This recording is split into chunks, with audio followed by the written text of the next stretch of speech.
Hey girl, hey, it's Darlene with Her Secret Garden. And Her Secret Garden is a plant-based feminine wellness brand. I am all about the feminine wellness, and I help Black women step into their divine feminine energy. Now, I know what you're thinking. I am not one of those femininity coaches. I do not believe that you gotta wear pink and dresses and heels and all of that crap to embrace and embody divine feminine energy. Divine feminine energy is all about a mentality, right? It's all about what we think about ourselves and how we love ourselves, right? And so that's where I am with it. I believe that Black women deserve a soft life. We deserve a life of ease and flow, and a life minus illnesses and diseases caused by stress, right? So in my channel and on my channel, we're going to be really focusing on self-love, self-care, and redefining what it means to be an entrepreneur, getting rid of that mindset of hustle culture and hustle mentality. I've been there, done it, and I'm tired. And so Her Secret Garden is a place of growth. If that is where you are, hit that subscribe button and grow with me. But I want to get into it because I'm sure you clicked on the video for a reason, right? And I want to discuss feminine energy. I'm just going to jump right into it, right? And the 5 reasons I believe that Black women struggle with tapping into their divine feminine energy.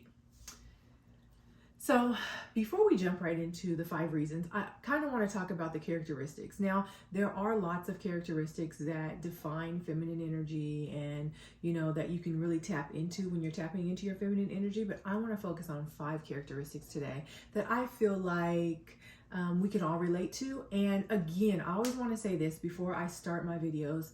I am coming from the lens and coming from behind the eyes of a 45-year-old Black woman. These are my opinions. This is what I've seen. This is what I've dealt with. Some of my clients have dealt with these things.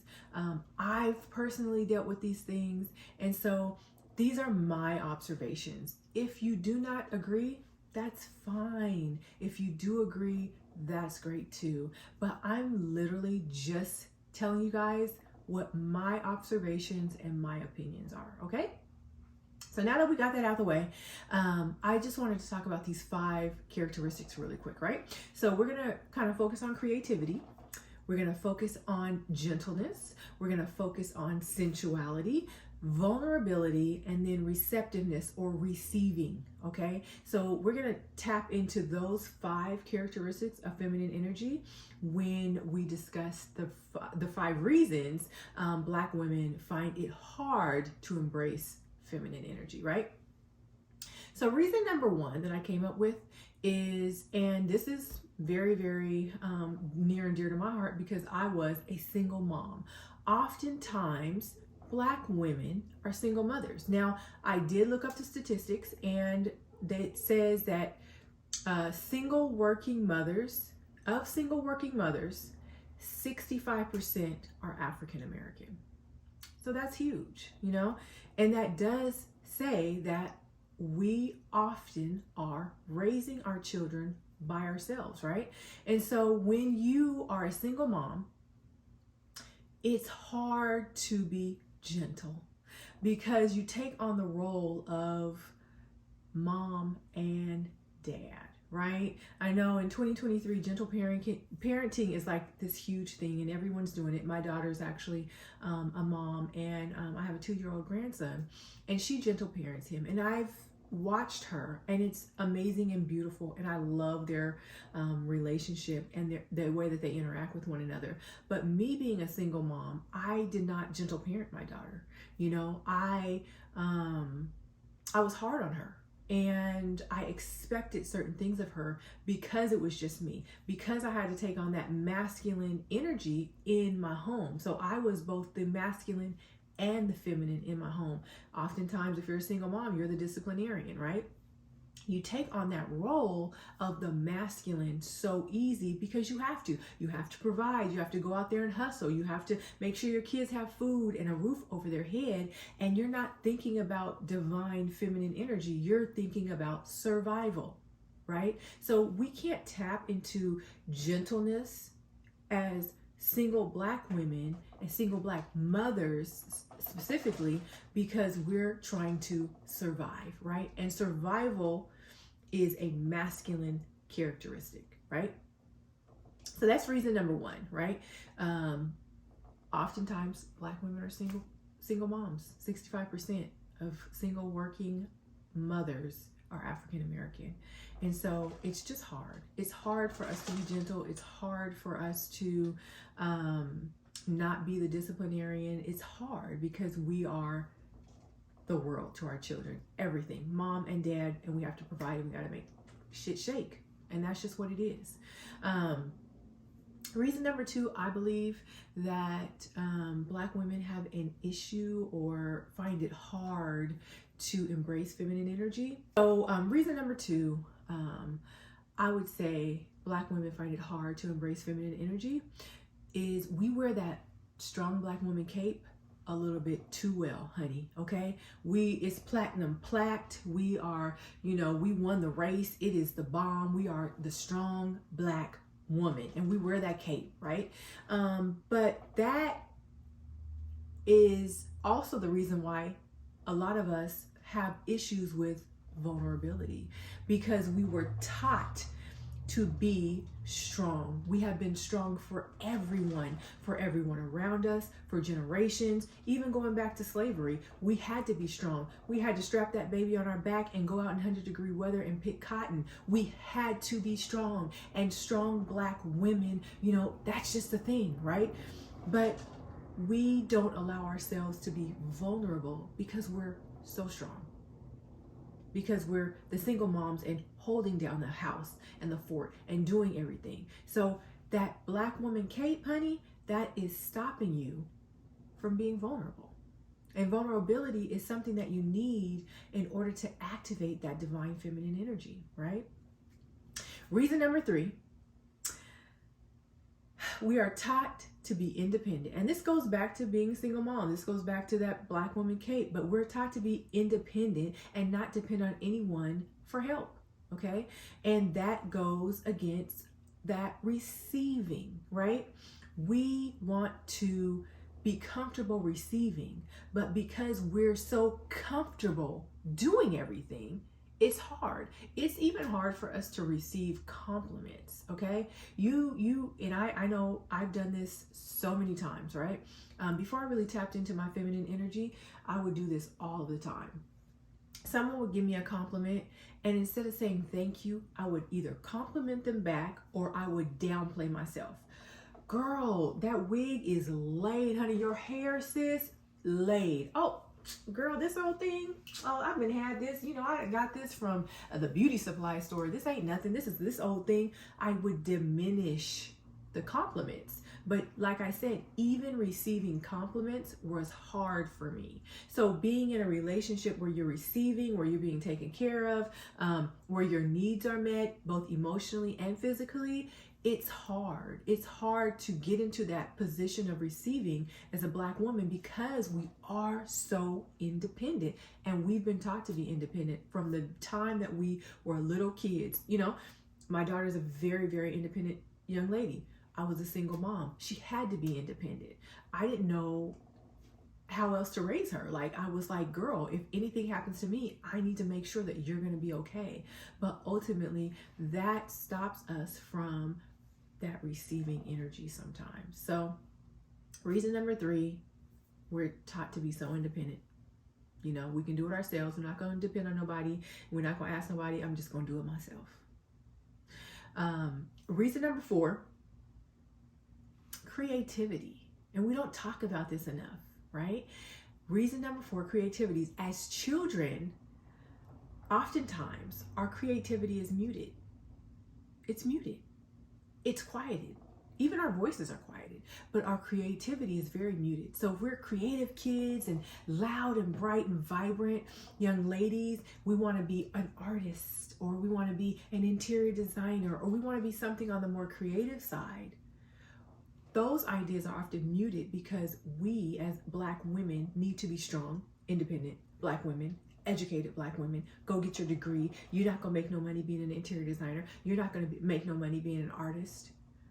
And so we don't get to be creative the way that we want to. And that often stops in our childhood. You know, I am a very, very creative young lady, but because my mom was a single mom and my grandmother was looking out for me, when I expressed to them what I wanted to do and what I wanted to be, it was like, no, you need to go to school to be an accountant. You need to go to school to do this because you're not going to make no money doing it.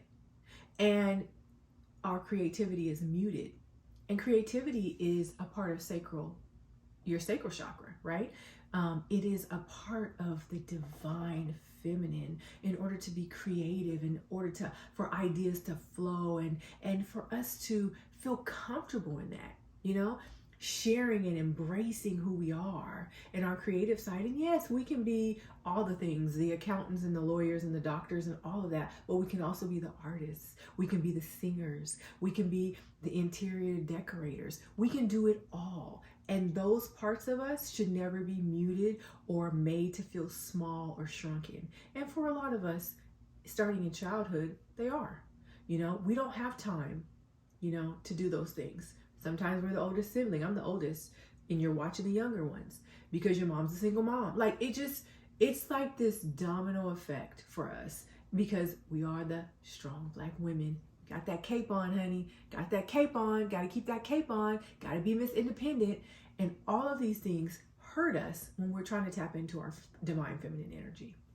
And then reason number 5 that I came up with, and this may be a little controversial, but we as Black women are sexualized in the media. And instead of being taught about sensuality, we're taught about sexuality.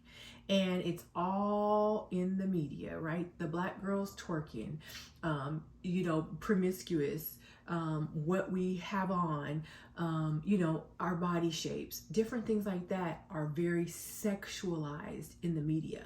But if we really knew ourselves as Black women, if we really knew that we are literally the heart of humanity, that we are the goddesses of this world, that we are such sensual beings, and that we have all the power to walk in our sensuality, and it does not have to be attached to sexuality or negativity when it comes to us, right?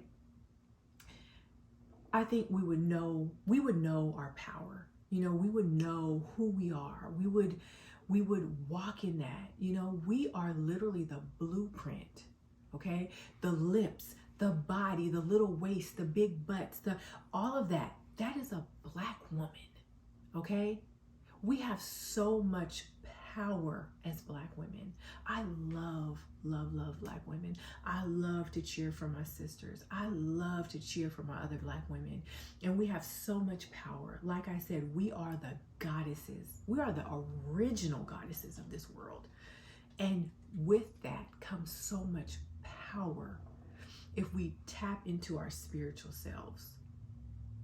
And so tapping into your sensuality, again, that is sacral chakra energy. That is truly divine feminine energy, and is such a powerful, powerful energy to have, right?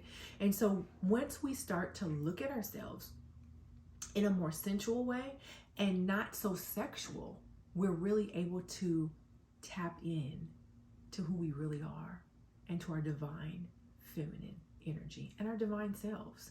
You know, divine, again, like I say, divine feminine energy is not about anyone else. It's not about a man. It's not about a partner. It's not about any of that. It's about you. It's about how you love on you as a woman, how you view yourself, how you treat yourself, how you talk to yourself as a woman. Being able to tap into your divine feminine energy has to do with all of those aspects. And so I just wanted to share that. That was on my heart. 5 reasons I feel like it's kind of hard as Black women to tap into that divine feminine energy. It doesn't mean that you can't. I'm here to help. If you are a Black woman and you are struggling in that area, I would love, love, love to help you.